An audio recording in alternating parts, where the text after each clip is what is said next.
দেখো এবার আমি কড়াইয়ে তেল দিয়ে নিয়েছি, তেল গরম হয়ে গেছে। এবার আমি দিয়ে দেবো লঙ্কা আর পেঁয়াজ কেটে রাখা। এইভাবে মাশরুম রান্না করে দেখো, আরও অন্যরকমভাবে রান্না করা যাবে, আমি এইভাবেই করি, এইভাবে খেতে বেশি ভালো লাগে। এটা ভালো করে ভেজে নেব, তারপরে মাশরুমগুলো দেবো। দেখো সবজিগুলো ভালোভাবে ভাজা হয়ে গেছে।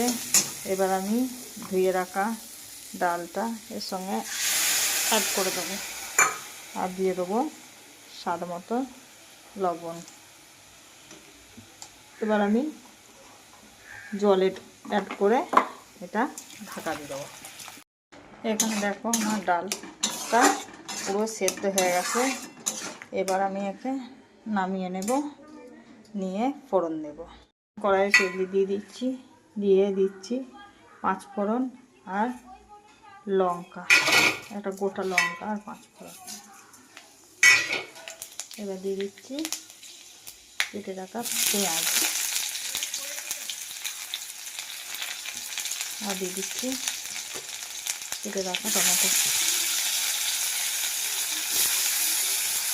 এবার ভালোভাবে ভেজে আমার ডালটা পুরো রেডি হয়ে গেছে। এবার আমি ওটা ধনে পাতা কুচি আমি ছিটিয়ে দেবো।